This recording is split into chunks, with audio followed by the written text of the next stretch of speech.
Bapak Wakil Bupati Kabupaten Konawe Selatan, Bapak Rashid Esos MSI, yang saya banggakan pimpinan Pondok Pesantren Mu'ad bin Jabal Konawe Selatan, Bapak Muhammad Jahid SKM.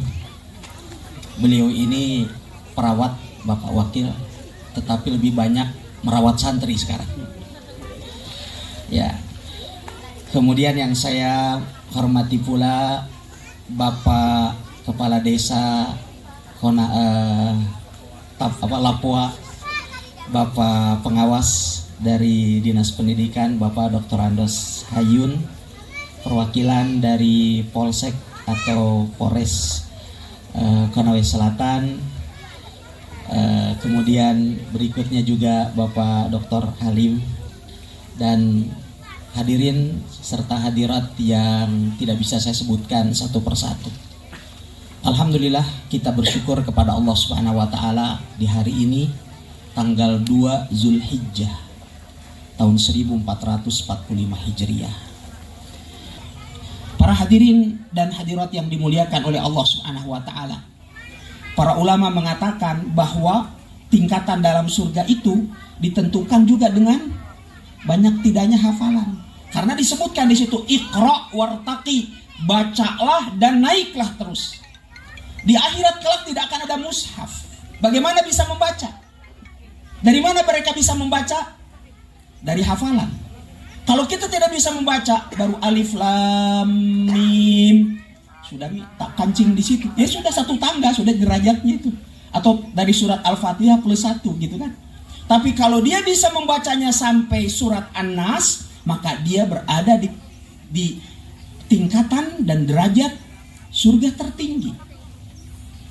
Disebutkan oleh Allah Azza wa Jalla dalam ayat tadi, wattaba'atuhum dzurriyyatuhum biimanin alhaqna bihim dzurriyyatahum, maka mereka akan digabungkan bersama dengan keluarga mereka.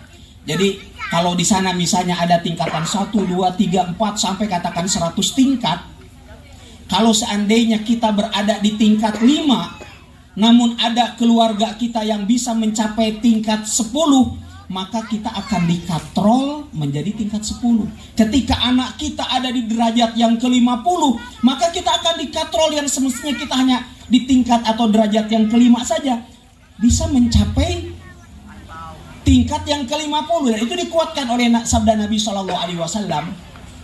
Akan dikatakan kepada orang tua yang anaknya hafal Al-Quran, yang anaknya soleh dan solehah, saat itu mereka mengatakan, ya, anna lihada, ketika ditempatkan di sebuah derajat surga yang sangat tinggi, ia mengatakan, ya Allah, bagaimana caranya aku bisa mencapai derajat seperti ini? Padahal semasa di dunia, kayaknya aku tidak mengamalkan amalan-amalan setinggi ini.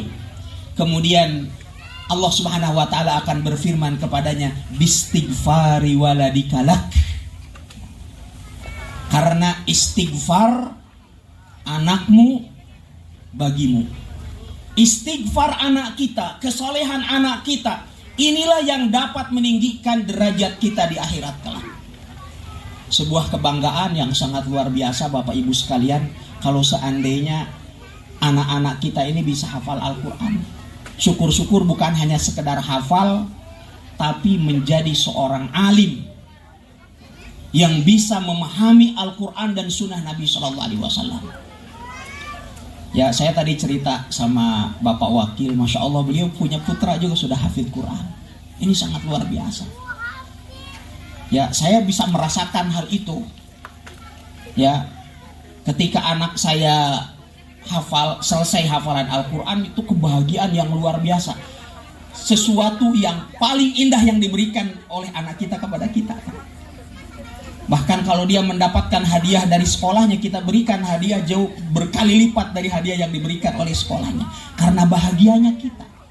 Bahkan disebutkan pada oleh Nabi SAW di akhirat kelak, bahwa orang tua yang memiliki anak-anak yang hafal Al-Quran akan diberikan kepadanya tajul waqar, mahkota kehormatan, yang disebutkan oleh Nabi SAW, al-lu'lu'atu fiha atau fihi ahsanu minad dunya wa ma fiha. Satu permata yang ada di mahkotanya itu lebih baik daripada nilai dunia dan seisinya saat ini. Para hadirin dan hadirat yang dimuliakan oleh Allah Subhanahu wa taala. Oleh sebab itu, pada kesempatan yang berbahagia ini tentunya ya saya juga berpesan kepada Bapak dan Ibu sekalian agar anak-anak kita ini dicarikan lingkungan dan komunitas yang baik untuk melanjutkan pendidikan setelah menyelesaikan di lembaga pendidikan ini. Sebagaimana tadi sudah disampaikan oleh pimpinan pondok pesantren, anak-anak kita ini bagaikan bibit tanaman yang masih ada di polybag, yang setiap hari dirawat, dikasih pupuk, tentu tumbuhnya bisa berkembang. Walaupun tadi dikatakan kayaknya anak-anak nih, abang-abangku yang menyala ini, kayaknya tadi pesan kesannya dari adik-adik kelasnya kayaknya nakal-nakal di pesantren. Karena pesannya tadi cukup nakalnya sampai di sini, jangan dilanjutkan di luar. Jadi saya pikir tadi kayaknya nakal-nakal ini anak. Tapi nakalnya santri itu nakalnya santri. Apa coba nakalnya santri? Ya, tidak seperti nakal-nakal siswa yang ada di luar sana, mungkin terlibat narkoba dan lain sebagainya. Di sini laki-laki sama perempuan dipisah. Ya, tidak ada HP. Komunikasi juga ke orang tua mungkin hanya sebulan sekali atau 2 minggu sekali gitu kan, berhubungan keluar kompleks ini. Hanya masjid, asrama, kelas, kemudian ke dapur, makan dan seterusnya. Di mana mau nakalnya? Tapi terkadang memang kesalahan pada santri itu memang kelihatan banget. Kenapa kelihatan banget? Kesalahan pada santri, kesalahan sama ustadz itu kelihatan banget. Kenapa? Karena ibaratnya seperti jikalau kita menggunakan pakaian bersih, putih, ya kan? Ada sedikit saja noda, kelihatan. Maka oleh sebab itu kita lihat para nabi dan rasul, dosanya tuh kelihatan.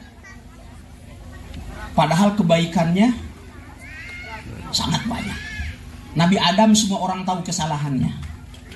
Nabi Musa semua orang tahu kesalahannya. Padahal kesalahannya cuman itu, Ji. Tapi kenapa kelihatan? Karena bersihnya kepribadian mereka.